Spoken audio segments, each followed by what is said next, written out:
বললা রাইট করে বললা এত্তাভাগ এত্তাহাদের সাথে আমার দেশের যাইরে জিন্দিগি ঘুরি বাড়ি বললা এ থিয়েটার সাটি মত বাইক নিয়ে যাইছিল ঘুরে বাড়ি বললা বলি তার দিন ফিকির করি মেহনত করি আজ্ঞা পর্যন্ত সগত গুন্ড দিয়ে ফেরত বান্ন দিয়ে রে বুঝিয়ে টাইমর রাখাই বললা গরুলো তোমাদের হানা বিনা তো নামা দেন দিল্লা করি কষ্ট করি কম বললা মেহনত বুঝি তো মানুষ। আসসালামু আলাইকুম ওয়া রাহমাতুল্লাহি ওয়া বারাকাতুহু। ওয়ালাইকুম আসসালাম ওয়া রাহমাতুল্লাহি ওয়া বারাকাতুহু। মাশাআল্লাহ ভালো আছো না? আলহামদুলিল্লাহ ভালো রেখে আজ আর মিটিং ইবাম মাঝে আরাজ আছে আর কানো জায়গা জুমিল্লাহ কান্দা আছে কি ভাই মেসেজ পাই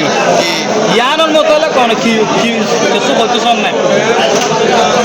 সুমা ইনশাআল্লাহ অনেক ধ্যান আরে কোশ্চেন করছো সওয়াল করছো জ্ঞান মাঝে অনেক সওয়াল জবাব হয় এর দেখি বলে হইলে আর সই জানে দিলি ফিক্রি ক্লাস নিয়ত আল্লাহর রাজি করি বললা আছে বিয়ার দিবা চেয়ারম্যান আছে মাস্টার দিল মোহাম্মদ সাহেব এবার নিজামর মশরার সাথে এতবাক তাহলে যদি সই হামগরি দিতে গেলে বাচ্চা কেন আর দেশের মাঝে আল্লাহ আর নিবি যদি আর ভিতরে সই না থাকে দিতে গেলে আর ডইলা বলিলা ডুপ্লিকেট করি বললাই কিতনা কলম মাঝে যদি বাফি দিতে গেলে আল্লাহ আর অপমান হয়ে যাব মানে সোয়ালে জবাব দিয়ে দূর দিয়া আর তু সই দিলে মানে কি কি করা করব কাজ করা করব অনর হত্যা মজিন জি জি জি যদি এড বুতো যদি গলতি করছে দইলে গলতি করছে দিলে অনরা অশান্তি চাইবা ফেরশানি চাইবা কামিয়াবি হাসিল করে না পারিবা দূর দিয়া কামিয়াবি আর হাসিল করে না পারিব। আচ্ছা ঠিক আছে মাশাআল্লাহ তো আর কান কোয়েশ্চন আছে দে অনেক দেশের সম্পার আসিলা আই নেম রেঙ্গা টুডাং হদিয়ানর ফারার নাম জি অনর ফারার নাম কেন আসলে দুদাই আচ্ছা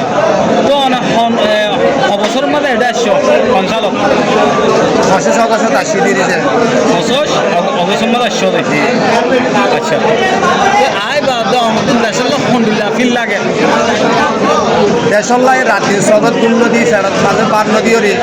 সারা ওয়ালম মাঝে সোশ্যাল মিডিয়া মাঝে গুজরি গুজরি হয়ে দিবে আইজ ওনারা ফেসবুকে কম মাঝে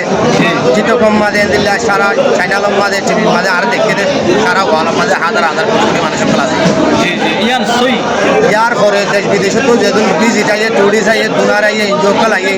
ইনিশিয়ার কল আইয়ে ইতারা জায়গা জায়গা হসপিটালে যারা অফিসে দৌড় দৌড়ি কমর শান্তি হয় শান্তি ক্যাম্পর শান্তি হয় শান্তি দেশের যাই বললা দেশের হক পাই বললা রাইট করে বললা এত্তাভাগ এত্তাহাদের সাথে আমার দেশের যাইরে জিন্দিগি ঘুরি বাড়ি বললা এ থিয়েটার সাটি মত বাইক নিয়ে যাইছিল ঘুরে বাড়ি বললা বলি তার দিন ফিকির করি মেহনত করি আজ্ঞা পর্যন্ত সগত গুন্ড দিয়ে ফেরত বান্ন দিয়ে রে বুঝিয়ে টাইমর রাখাই বললা গরুলো তোমাদের হানা বিনা তো নামা দেন দিল্লা করি কষ্ট করি কম বললা মেহনত বুঝি তো মানুষ। জি জি শুক্রিয়া তোমার বেশি বেশি শুক্রিয়া তো এর ভিতরে যদি তুমি যদি মগবাগি হয় দিলে আর আড়াইয়া উগ্রবাগি লত তাহলে তুমি গরিবা কি করিম কি হলে আর রোহিঙ্গার ওর হক রোহিঙ্গার ওর দায়িত্ব জিম্মা তারা যে তোমার আর জিনিসাইড করেন মার আর হক লইতো নদের আর আল্লাহ দুশ্মনী করে তারা আর তো আগে নতুন আর ক্লিয়ার করি আর আজাদি আর তো সাহাবরি দূর হতা ইনশাল্লাহ না না অজ্ঞ যদি মগবাগি ব্যাখ্যা আনুনে তোমার সামনে হচ্ছে তুই এত গরিবা কি আই ইয়ান হলে বাংলাদেশের এরিয়া মাঝে আর রোহিঙ্গা মহাজের একল দিন আছে রেহুদের ক্যাম্পের মাঝে বাংলাদেশের মাঝে হাজার হাজার মকল আছে অকল জাতীয় অকল আছে কিন্তু এটা ক্যাম্পের মাঝে শিবুয়ার লাইন অন্য অনেক লাইন আই গিয়ে তারা গেলে আরাম আর নো নো নো ইতারা নো বাংলাদেশের মাঝে যদি আরাদের থাকি বলা জায়গাতে তারা বেশি শুক্রিয়া বাংলাদেশের পাবলিক হতে সরকার হতে তারা আর জায়গা দিয়ে আনলা বেশি বেশি শুক্রিয়া মগর বলতে সাথে যদি আর কারণ গিদের বুঝতে মগবাগিল ভাই ইয়ার মতর খুঁজার করতে চাইতো আত্মহত্যা মগবাগিল অত দিলে মগবাগি অনল্লা দুশ্মন অনল্লা অনর পুরা কমলা দুশ্মনী করতে দিলে অনতীয় মগবাগিলে দুশ্মনী করে যাওয়া পারিব হামাকা জি মাসা বেশি শুক্রিয়া আমরা তো মাসা করে ইন্টারভিউ খেয়াল লাগিয়ে আর ভিডিও শেয়ার করো আশা করি আমরা বুঝতে পারছি। আসসালামু আলাইকুম ওয়া রাহমাতুল্লাহ।